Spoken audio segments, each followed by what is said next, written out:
Good afternoon and welcome to the Midday News. Here's what we have in the bulletin. 31 new COVID-related deaths in Jamaica.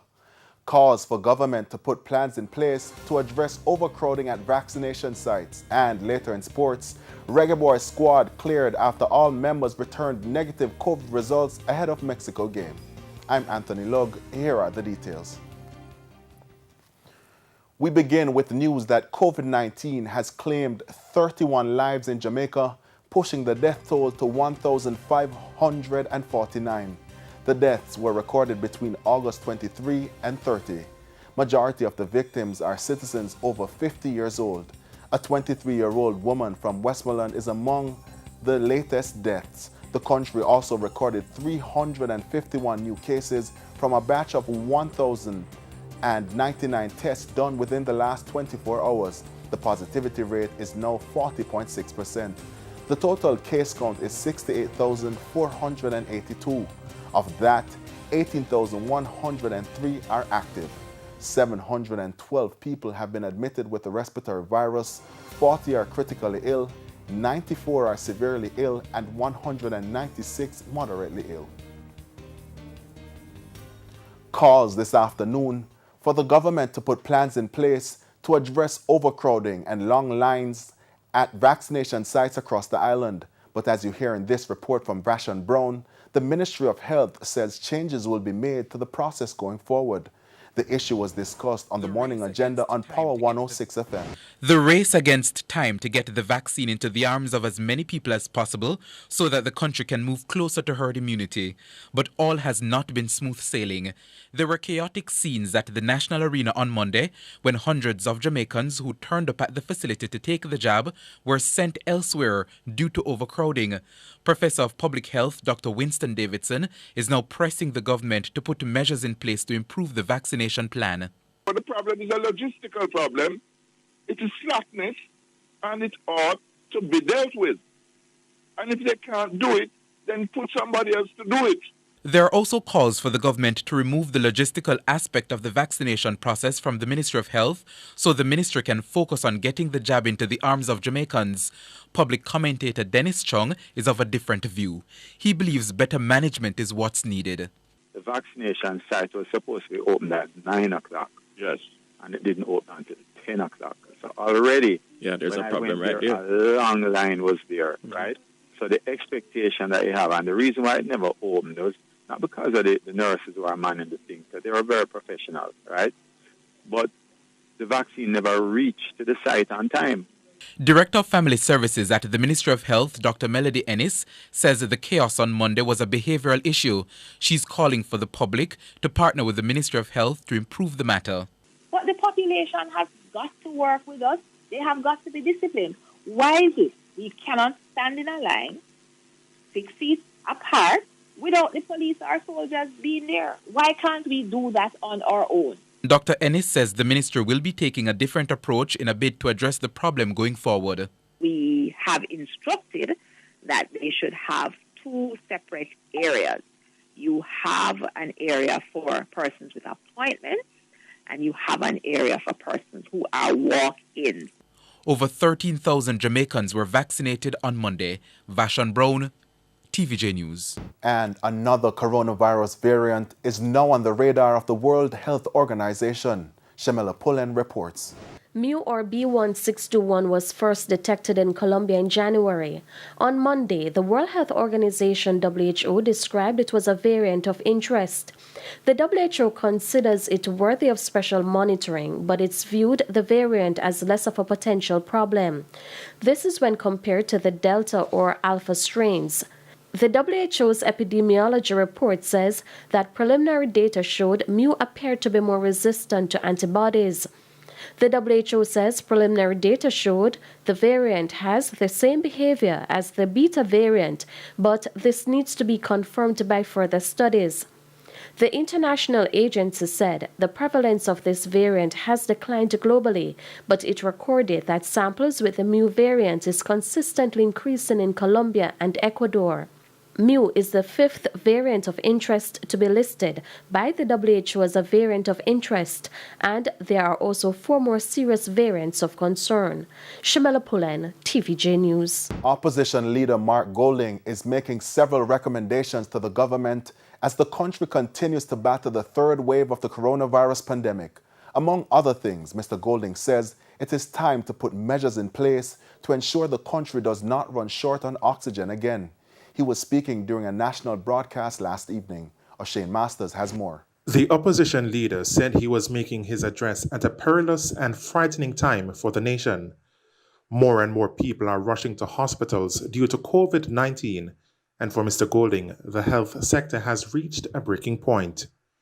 He lashed the government for not putting in place what he called proper arrangements to ensure the country had adequate supply of medical oxygen for the spike. And so the opposition is making this recommendation.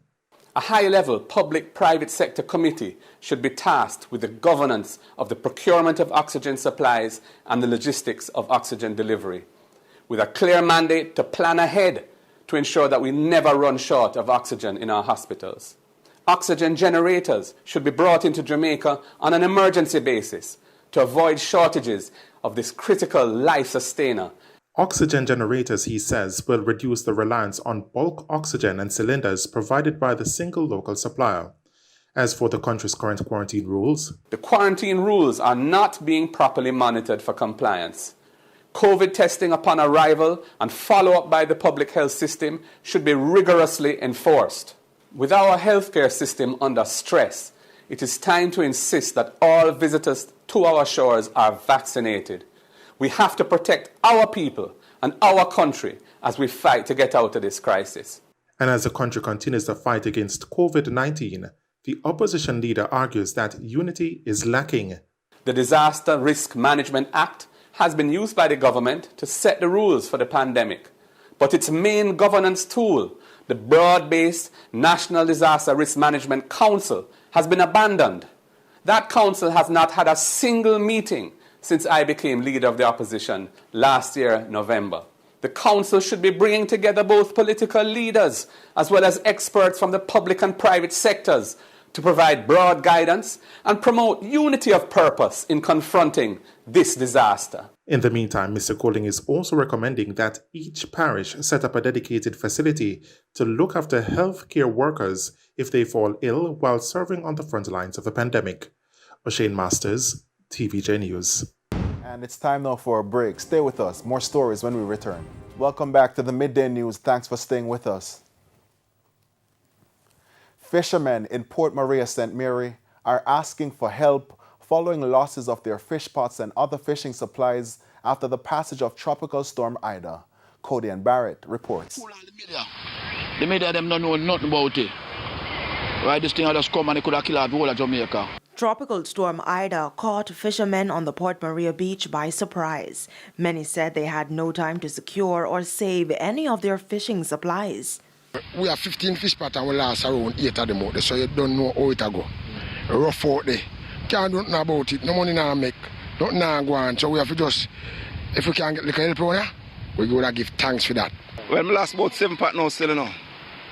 Yeah, man, I lost 7 pots still. But if there's something there for me still, I saw it go still, you know. But if there's nothing, we have to carry on. Most of the fish pot ain't gone, you know. See, as I can see it, we just repair that one, and it alone is fine so far. So, we have some more fish underneath the sea bottom there, so we don't never can find them back. So, we have a big loss now, and we don't really get nothing when them things are going, as special people get. That raised another concern. One of the fishermen made this appeal to the Minister of Agriculture, Floyd Green. Please, Mr. Green, whenever time just sit with that, say, when you're giving person this voucher, the person them need it. Them not, and somebody give it, they go sell it. I don't want, need. Somebody who feed them family. This is about the family thing, you know. In the meantime, they highlighted what they needed the most. One pot right now about $5,000, about 6,000, but without stick though. Yeah, without a stick. What's our roll of wire now? One roll of wire for the 4 feet. It's about maybe about $15,000 or $16,000. Well, if I want two or I even want, you know, I'm glad to get something still from them. See it? That's the thing. So we don't really look no big shares out of them. If I want two or one roll, we survive after that for a while so till we can replace back with regular amount. Cody Ann Barrett, TVJ News. Her concerns are valid. The public defender has taken an interest in the impasse between one of the occupants of the boyhood home of Marcus Garvey and the government. Colleen Johnson is concerned that the property has been undervalued, but the culture minister says the government has been bending over backwards to facilitate the owners. Giovanni Dennis has been tracking the story. We believe that there is good merit in the concerns of the citizen. Public Defender Arlene Harrison Henry on why her office has taken an interest in concerns raised by one of three occupants of Marcus Garvey's boyhood home in St. Anne. In a TVJ News interview last week, Colleen Johnson said she was dissatisfied with the government's valuation of the property. Mrs. Harrison Henry says the concern is valid. The first valuation that was done in 2009, there was a value of the property of $3.2 million. The award of $3.2 million was made in 2017, years after the valuation was done.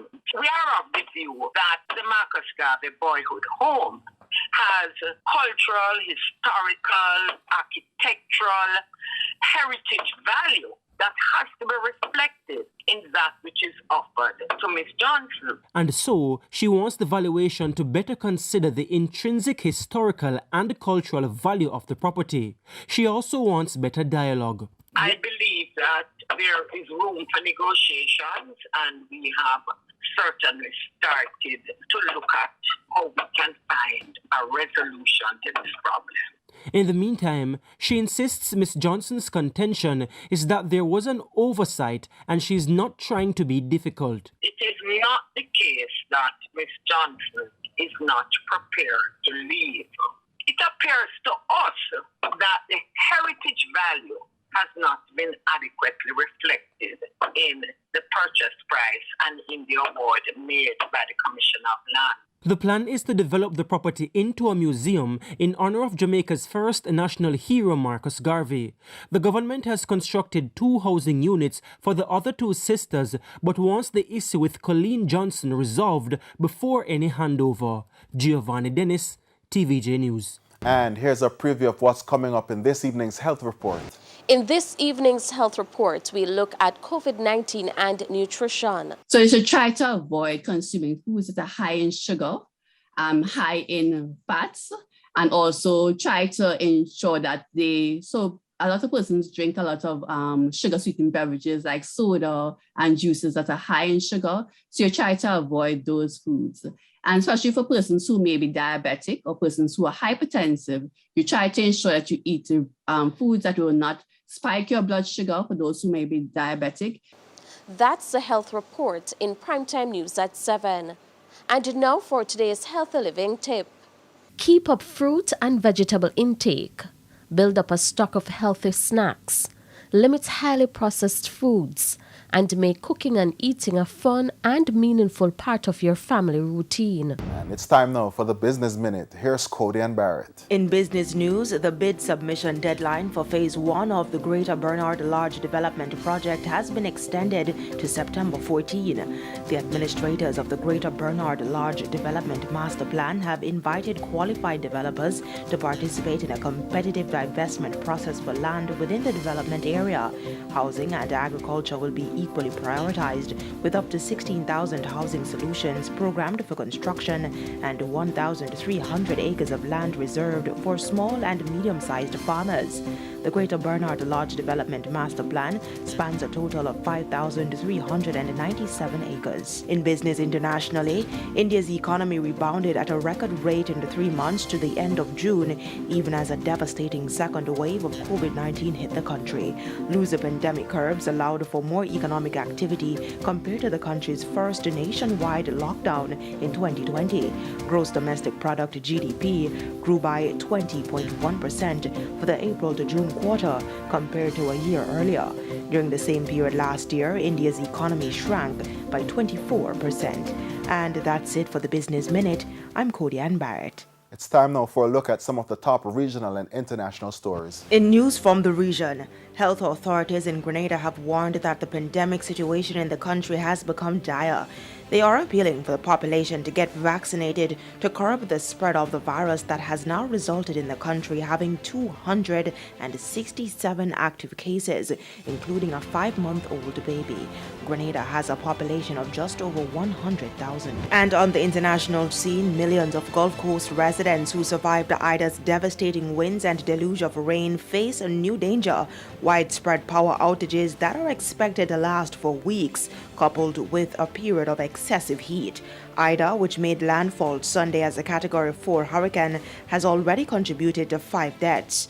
Hundreds of people have been rescued, but search and rescue crews haven't been able to access some of the hardest hit areas, so it's not yet clear how many residents might still be trapped by flooding or debris. Officials say electricity might not be restored to some areas for a month, which could prove life-threatening as intense heat moves into the region. 3 people are now dead after a gang of armed robbers in Brazil carried out a series of bank heists using human shields strapped to their getaway cars on Monday. The attackers targeted banks in the small city of Aracatuba in the southeastern state of Sao Paulo early Monday. In a bid to distract law enforcement, the robbers positioned bombs all over the city.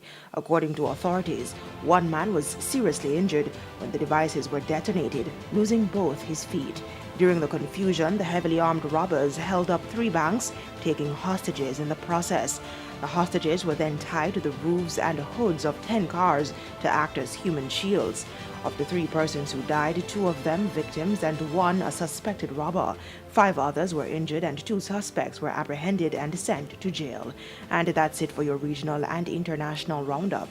I'm Cody-Ann Barrett. And we head now to a quick break. When we return, we'll have your midday sports report. Renardo Brown is standing by. Mr. Brown, you're very late as usual. Welcome back. It's now time for your midday sports. I'm Renata Brown. Now, all members of the delegation returned negative COVID-19 results. That's the Reggae Boys. And Kemar Taxi Lawrence, who's the defender, is urging his teammates to put their best foot forward as they get ready to face Mexico in their opening game on the CONCACAF World Cup qualifiers on Thursday at the Azteca Stadium. Lawrence, along with other members of the squad, are now in Mexico after departing the island on Tuesday. However, with a number of UK-based players missing due to Mexico being on their travel red list, Lawrence says this trip gives players the opportunity to show their value to the team. People have to step up, people have to be ready, and this is the opportunity, some other persons are going to get, to prove themselves. So, next man up. We know the football thing go. Next man up. Guys can't play right now, so the next man have to be ready, to come in and do the work and perform. And the Reggae Boys will have their first training session this evening at 6. The Jamaica Tallows moved to second in the Caribbean Premier League table after a career-best score from Kennard Lewis led them to a 6-wicket win over the Barbados Royals last evening at Warner Park in St. Kitts. Lewis hit 9 fours and 5 sixes on his way to 89, the highest individual score in the tournament so far. He got support from Shamar Brooks, who made 47, as the two shared in a 93-run 4th-wicket partnership to take the Jamaican franchise the victory at 155 for 4. Former West Indies under-19 bowler Joshua Bishop picked up the first 3 Tallows wickets to end with 3 for 20. Earlier, Miguel Pretorius bagged 4 for 45, while Fidel Edwards had 2 for 32 in helping to restrict the Royals to 151 for 8. Azam Khan top scored with 50, while Glenn Phillips made 31. The Tallows will be back in action this evening against the St. Kitts and Nevis Patriots, and that game starts at 6 p.m. Bangladesh recorded their first win over New Zealand in 2020 internationals following a comprehensive 7-wicket victory in a low-scoring affair in Dhaka earlier today. Following up from last month's 4-1 series win over Australia, Bangladesh dismissed New Zealand for just 60 runs, their lowest ever total in T20 internationals. Mustafizur Rahman claimed 3 for 13, while Nasum Ahmed, Shakib Al Hassan and Mohamed Saifuddin all had 2 apiece. Tom Latham and Henry Nicholls were the only New Zealand batsmen to reach double figures with 18 each. Now, in their run chase, Bangladesh achieved a victory at 62 for 3, despite being 2 for 7 at one stage. Shakib led the way with 25. Game 2 of the 5-match series will be played on Friday. And finally, Jamaican athletes could return to Australia for the Commonwealth Games for the second time in the last 3 stagings. As Inside the Games is reporting that Commonwealth Games Australia, the CGA, has refused to rule out a possible New South Wales bid to host the 2026 edition, which is currently without a host city. According to the report, CGA said it has ambitions to host future Commonwealth Games, including potentially 2026, and is in discussions with numerous state governments about hosting opportunities. It had recently been reported by the Australian that CGA was in talks with the NSW, that's New South Wales government, over hosting the 2026 Commonwealth Games. And that's it for your midday sports. It's back to you, Anthony. All right, thank you very much, Bernardo. And before we go, Prime Minister Andrew Holness has called a press conference for 6 o'clock this evening. It coincides with the continued rise in COVID-19 cases and deaths and criticism about the management of the crisis. And that's where we leave you today. That's the Midday News. I'm Anthony Lugg. Join us at 7 for Primetime News. On behalf of the news, sports, and production teams, good afternoon.